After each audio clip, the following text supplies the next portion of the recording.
1 Chroniques, chapitre 18.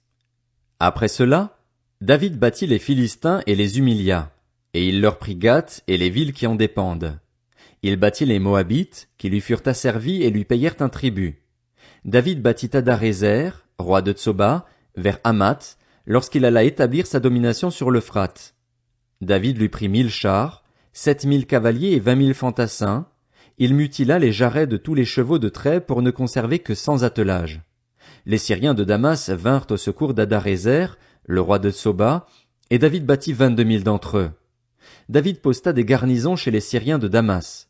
Les Syriens furent asservis à David et lui payèrent un tribut. L'Éternel protégeait David partout où il allait.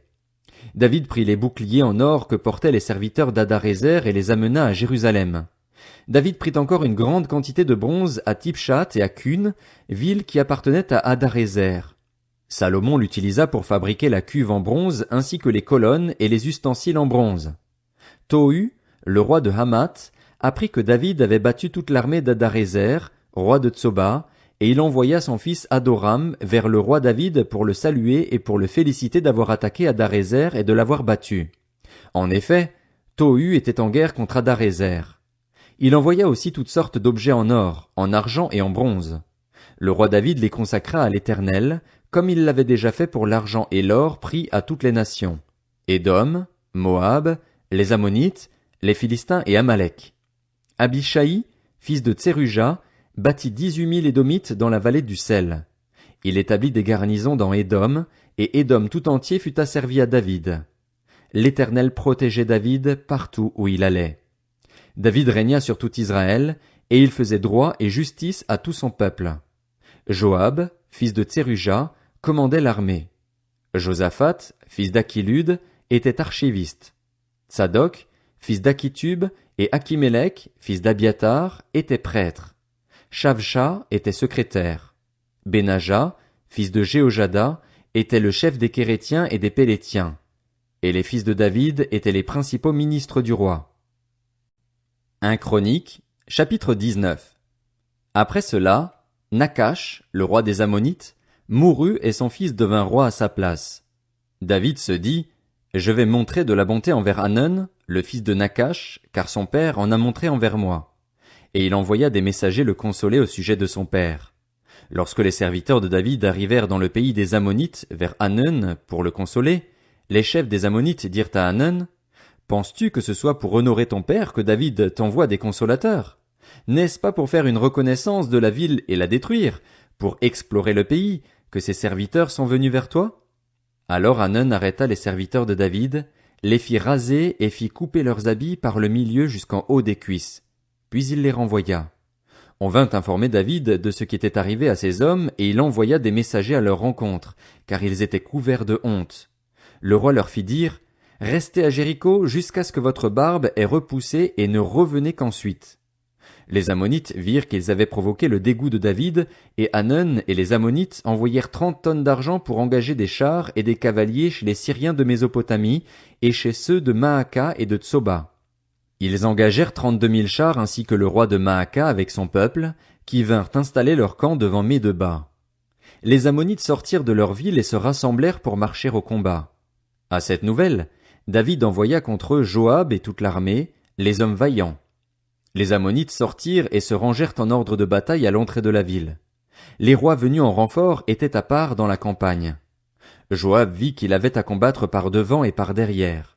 Il choisit alors sur toute l'élite d'Israël un groupe qu'il plaça en face des Syriens.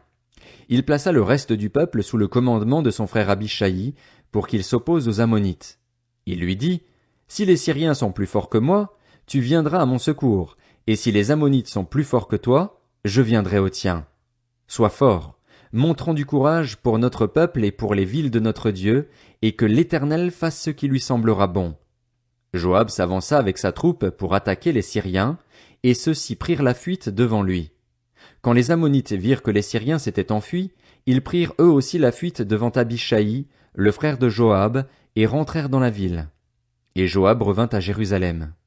Voyant qu'ils avaient été battus par Israël, les Syriens envoyèrent chercher les Syriens qui habitaient de l'autre côté de l'Euphrate. Shophak, le chef de l'armée d'Hadarézer, était à leur tête. On l'annonça à David, qui rassembla tout Israël, passa le Jourdain, marcha contre eux et se prépara à les attaquer. David se rangea en ordre de bataille contre les Syriens, mais, après avoir combattu contre lui, ils prirent la fuite devant Israël. David tua parmi eux l'équipage de 7 000 chars et 40 000 fantassins. Il fit aussi mourir Shophak, le chef de l'armée.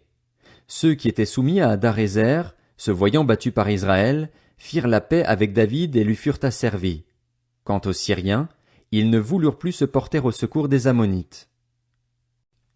1 Chroniques, chapitre 20. L'année suivante, à l'époque où les rois partent en campagne, Joab alla, à la tête d'une forte armée, semer la dévastation dans le pays des Ammonites et faire le siège de Rabba. Quant à David, il resta à Jérusalem. Joab bâtit Rabba et la détruisit. David retira la couronne de la tête de son roi et il constata qu'elle était faite d'une 30aine de kilos d'or et qu'elle était garnie de pierres précieuses. On la mit sur la tête de David, qui emporta de la ville un très grand butin.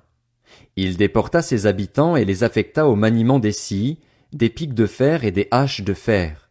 Il traita de la même manière toutes les villes des Ammonites.